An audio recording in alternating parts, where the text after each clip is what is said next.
You used to love certain things. That show on Netflix you eagerly awaited each week. That happy hour with friends that lit up your weekend. That weekend hobby that swallowed your free time. That song that gave you chills. But now, when you try to tap into those joys, something feels different. The excitement just isn't there. The enthusiasm is gone. It's like someone flipped a switch inside you. And the question echoing in your mind, it's a scary one. What's happening to me? Eckhart Tolle pinpointed this phenomenon perfectly. He said that during a spiritual awakening, old sources of pleasure simply stop working.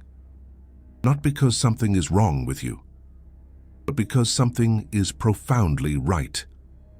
Now, before you jump to the conclusion that this is depression, I need to show you a crucial distinction, one that could completely transform how you view what you're experiencing. Psychology calls this loss of pleasure anhedonia. It's a key symptom of depression. But there's a fundamental difference between clinical anhedonia and what happens during a spiritual awakening. In depression, you lose interest in everything. Getting out of bed becomes a burden. Work feels impossible. Relationships weigh you down. Your vital energy vanishes. It's a darkness that engulfs every aspect of your life. During a spiritual awakening, something different happens. You still function, you still work, you still connect with others. But those specific, old sources of pleasure lose their power. Distractions no longer distract. Entertainments no longer entertain. Pleasures no longer satisfy. It's like you've outgrown toys that once seemed so real. Traditional spirituality calls this the dark night of the soul. And here's what most people don't understand about this phase. That's not a punishment, it's a purification, a necessary cleansing, before something new can be born. Tolle explains this in a way that changes everything. He says that true joy, the joy of being, cannot come through any form, possession, achievement, person, or event. That joy cannot come to you, ever. It emanates from the formless dimension within you, from pure consciousness itself. Did you catch that? True joy doesn't come from the outside. It's already within. It always has been. So what happens when you start to awaken? You begin to realize that everything you thought was joy was actually temporary excitement. It was fleeting stimulation. It was your ego seeking validation through external experiences. And when that realization sinks in, those old sources of pleasure lose their allure, not because you're broken, but because you're seeing through the illusion. But hold on, this is much deeper than it seems. Tolle identified that the mind seeks forms, relationships, identity, security, experiences, and pleasures in the world to strengthen its fictional sense of self. The mind has an unconscious expectation that these things will fill it, will complete it, will finally bring that lasting satisfaction. But they never do. Have you noticed this? That purchase you were sure would make you happy, that achievement you worked years to attain, that relationship that seemed like the answer. For a moment, there's joy. For a moment, it seems to have worked. But soon, the emptiness returns, and you need more. More shopping, more achievements, more validation, more. That's the ego seeking fulfillment in sources that can never fulfill. It's like trying to quench your thirst by drinking salt water. The more you drink, the thirstier you become. The spiritual awakening disrupts this cycle, and the way it disrupts it is by removing the pleasure from those activities. It seems cruel, doesn't it? But it's actually liberation. Researchers studying the dark night of the soul have identified something interesting. They've noticed that the things that gave pleasure in the past now seem empty. But unlike clinical depression, where there's a loss of energy and function across all of life, in the dark night, the loss is more localized. You still function, you still live, but the illusion that external pleasure can satisfy you is dissolving. And here's where the part that no one tells you comes in. This loss of pleasure in old things is not the end. It's the beginning. It's the beginning of a joy that doesn't depend on anything, a joy that doesn't need events to exist, a joy that simply is. And here's something I need to tell you about this joy. It's not excitement. It's not euphoria. It's not that emotional peak you felt with pleasurable experiences. It's something much more subtle. And at first, you might not even recognize it as joy. It looks more like quietude, like contentment, like a feeling that everything is okay, even when the circumstances aren't perfect. It's a background satisfaction that doesn't need anything specific to exist. That's why many people pass right through it without realizing it. They're so used to looking for joy in the form of excitement that they ignore this deep peace when it appears. They look for fireworks and miss the sunrise. The joy of being is more like the sunrise. It's not explosive. It's gentle, gradual, constant. It doesn't lift you off the ground. It roots you more deeply into it. Tolle describes this as the joy of being. He says that this is your natural condition. It's not something you need to work hard to get. It's not something you need to struggle to achieve. You just need to stop blocking it with the incessant search for external substitutes. But how do you stop blocking it? Here's the paradox that Tolle reveals. You can't seek this joy. The search itself is the problem. Every time you look for joy somewhere, you're affirming that it's not here now, and that affirmation becomes your reality. The joy of being arises when you stop searching, when you completely accept the present moment, when you stop resisting what is, when you stop demanding that life be different than it is right now. In that space of total acceptance, something emerges. A deep peace, a causeless satisfaction, a joy that doesn't need a reason to exist. But let's get back to your current problem. You're in that space in between. The old joys have died, but the new joy hasn't fully manifested. It's uncomfortable, it's confusing, it's scary. And the natural temptation is to try to resuscitate the old joys, force enthusiasm, fake interest. Go back to the old patterns, hoping that this time it will work. But Tolle warns, it doesn't work. You can't go back. Once you've seen through the illusion, you can no longer deceive yourself in the same way.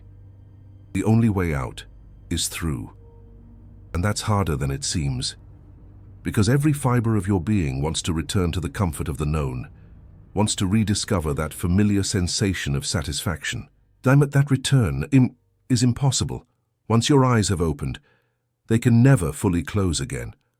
Think about a child who discovers that Santa Claus isn't real. They might even pretend to believe for a few more years. But the genuine magic is gone. Something has been seen that can't be unseen. It's exactly like that with ego-based pleasure. Once you realize it's temporary, empty at its core, incapable of bringing lasting fulfillment, you can no longer delude yourself in the same way. And that hurts. Because now, you're in limbo.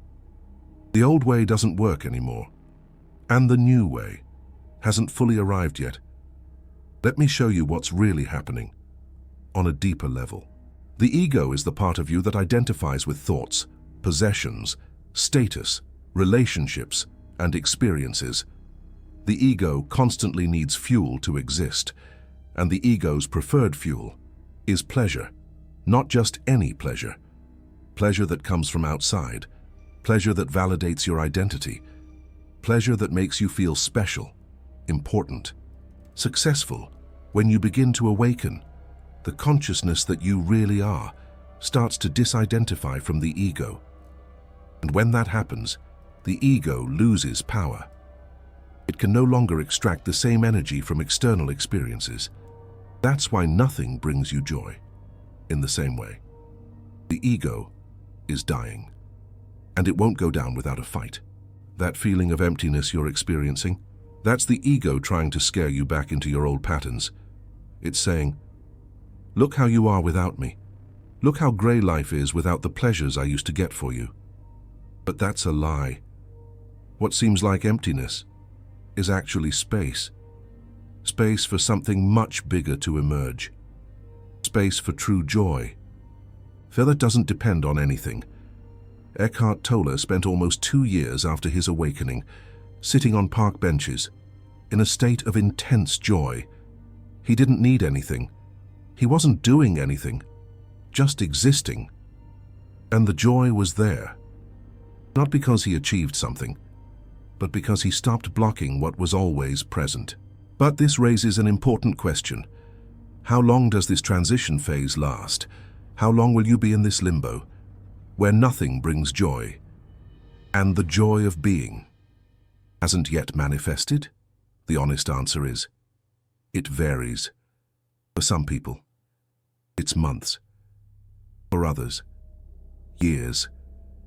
It depends on how much you resist. It depends on how much you try to control. It depends on how much you cling to the old while rejecting the new. Researchers who study the dark night of the soul suggest that this period can last from 1 to 4 years. But here's the secret that accelerates everything. Stop resisting. Every time you fight against what's happening, you prolong the process. Every time you try to force joy where there is none, you add more time.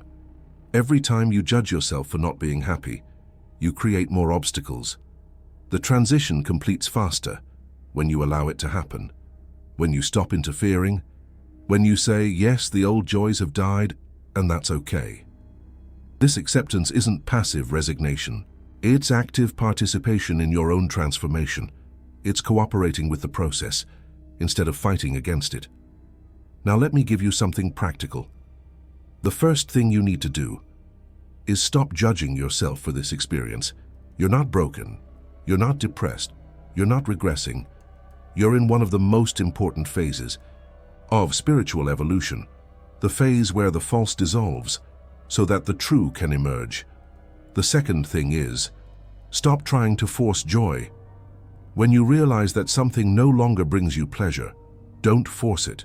Don't pretend. Simply observe.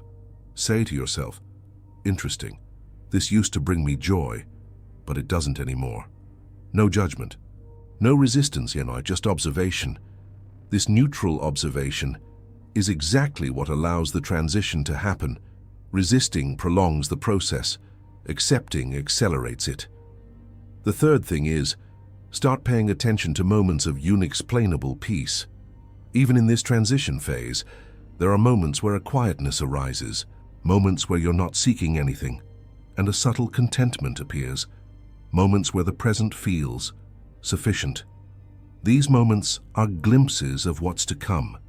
They're samples of the joy of being. Pay attention to them. Don't try to grab them.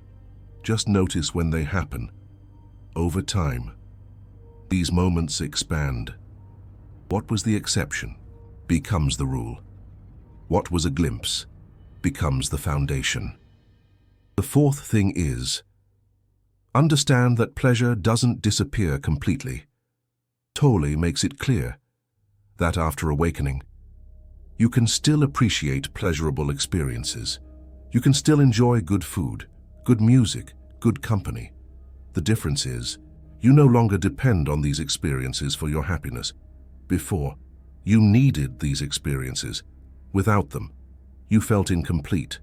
Now, you appreciate them when they happen. But you don't suffer when they don't. They become bonuses, not necessities. That's the difference between ego pleasure and the joy of being. Ego pleasure depends on circumstances. Joy of being transcends circumstances. Ego pleasure is fleeting. Joy of being is constant. Ego pleasure needs to be sought. Joy of being simply is. Let me give you concrete examples to make this clearer. Ego pleasure is when you buy something new and feel that euphoria that lasts a few days before disappearing.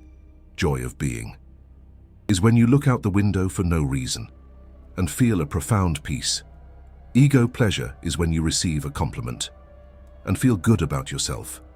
Joy of being is when you exist without needing validation. and still feel complete. Ego pleasure is the excitement before an event you've been looking forward to. Joy of being is the satisfaction of simply being alive in this moment, without needing any event. When you start to experience more of the joy of being, something interesting happens. You don't stop appreciating pleasurable experiences, you just don't need them anymore. And paradoxically, when you don't need them anymore, you appreciate them more deeply, because there's no longer that anxiety that the pleasure will end. There's no longer that desperate need for the experience to complete you. You can be totally present with the experience, without trying to extract something from it. And that total presence is much more satisfying than any pursuit of pleasure ever was. Remember when I mentioned at the beginning that you lost interest in things you once loved? Now you can understand what really happened. You haven't lost the ability to feel joy. You're losing the illusion. That joy comes from outside, and that loss of illusion, although uncomfortable, is the most important step to discovering the joy that has always been within you. But I need to warn you about something. There's a trap in this phase that can prolong your suffering unnecessarily. The trap is turning spiritual awakening into just another thing you need to achieve, another ego goal, another way to feel special. If you start thinking, I need to reach this state of constant bliss, you're right back in the ego's game. Now wearing spiritual clothes, but it's still the same game. Eckhart Tolle is clear about this. The ego is always waiting to identify with anything, whether it's your misery or becoming a great meditator. Observe yourself.